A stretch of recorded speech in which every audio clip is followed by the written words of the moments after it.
Assalamualaikum warahmatullahi wabarakatuh. Yang terhormat Bapak M. Syarif Kholili MPDI selaku dosen pengampu mata kuliah Hikmatut Tasri. Nah, sebelumnya perkenalkan, nama saya Ahmad Amin Aziz, mahasiswa UNIM Fakultas Agama Islam, Prodi Pendidikan Agama Islam semester 6. Pada kesempatan kali ini saya akan menjawab soal UAS dengan pertanyaan, hikmah ditetapkannya atau disyariatkannya pernikahan dalam Islam, serta mengapa Islam mengharamkan zina. Nah, pernikahan dalam Islam memiliki beberapa hikmah yang mendalam, yang sebagian besar didasarkan pada nilai-nilai sosial, spiritual, dan moral yang diajarkan oleh agama Islam. Nah, berikut adalah beberapa penjelasan yang dapat saya sampaikan ataupun dapat saya jelaskan mengenai hikmah disyariatkannya pernikahan ini dalam Islam. Nah, yang pertama yaitu sudah jelas menghindari zina ataupun perzinahan yang dapat terjadi jika pernikahan itu tidak dilakukan. Nah, pernikahan dalam Islam dipandang sebagai solusi untuk menghindari perzinahan dan menjaga kehormatan serta kemurnian seksualitas. Islam menekankan pentingnya menjaga batas-batas pergaulan antara laki-laki dan perempuan dengan menegaskan bahwa hubungan intim hanya dibolehkan di dalam ikatan pernikahan yang sah. Nah, di sini dapat dijelaskan pada Quran surat Al-Isra ayat 32 yang artinya, dan janganlah kamu mendekati zina, sesungguhnya itu adalah perbuatan yang keji dan suatu jalan yang buruk. Nah, hikmah yang kedua yaitu pembentukan keluarga yang harmonis. Pernikahan dianggap sebagai fondasi dari sebuah keluarga yang harmonis dan stabil. Dalam Islam, keluarga adalah unit terkecil dalam masyarakat yang bertanggung jawab untuk membentuk generasi yang soleh dan memelihara nilai-nilai agama.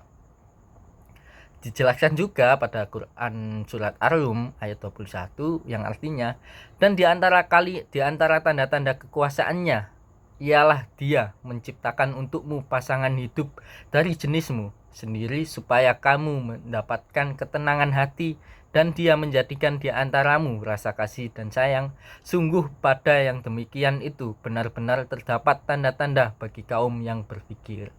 Nah, jadi pada Quran surat Ar-Rum ini dijelaskan bahwa pernikahan itu menjadi solusi untuk menciptakan generasi seterusnya.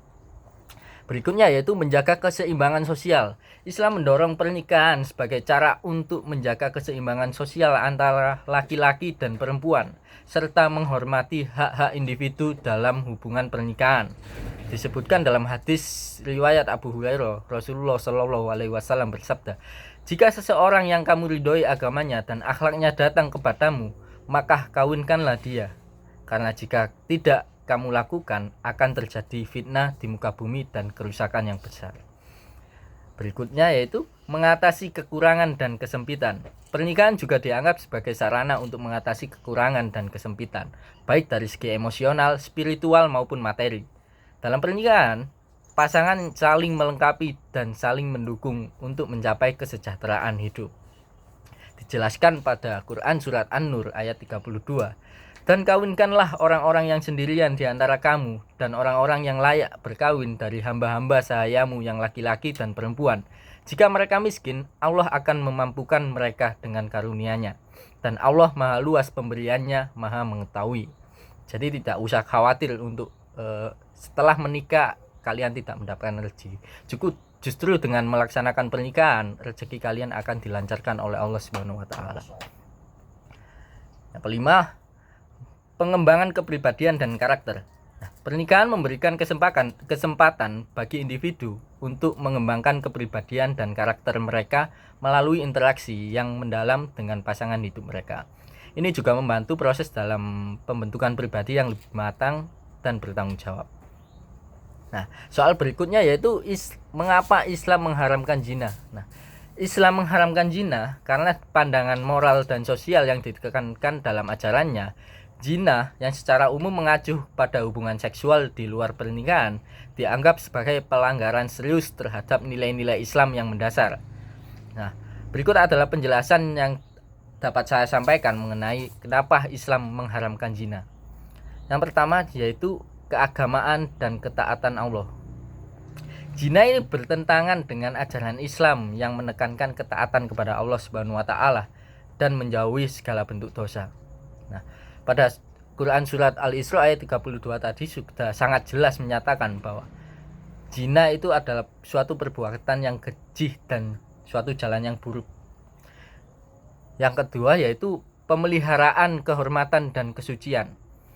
Islam mengajarkan pemeliharaan kehormatan diri dan kesucian, baik secara individu maupun secara hubungan sosial. Nah, zina ini merusak nilai-nilai dengan memperkenalkan kecacatan moral dan sosial jika mereka berzina. Nah, yang hal itu akan berpotensi merusak sosial masyarakat dalam secara keseluruhan. Nah, berikutnya yaitu perlindungan terhadap kesehatan sosial dan mental. Nah, zina tidak hanya berdampak negatif secara spiritual, tetapi juga dapat mengakibatkan konsekuensi sosial yang serius seperti penyebaran penyakit, ketidakstabilan keluarga, dan kesengsaraan emosional bagi individu yang terlibat. Yang terakhir yaitu mempertahankan ketertiban sosial. Nah, hukuman-hukuman yang ditetapkan dalam Islam untuk pelaku zina ini seperti hukuman cambuk bagi yang belum menikah, hukuman rajam atau dilempari batu sampai mati bagi yang sudah menikah, menunjukkan seriusnya agama Islam dalam mempertahankan ketertiban sosial dan mencegah penyebaran perbuatan yang dapat merusak masyarakat.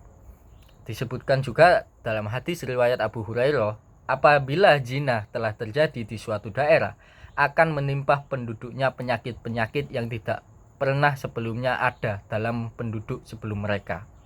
Nah, dengan demikianlah Islam mengharamkan zina bukan hanya sebagai aturan moral, akan tetapi juga sebagai upaya untuk melindungi individu dan masyarakat dari berbagai dampak negatif yang bisa timbul akibat pelanggaran terhadap nilai-nilai keagamaan dan sosial yang diajarkan dalam ajaran Islam.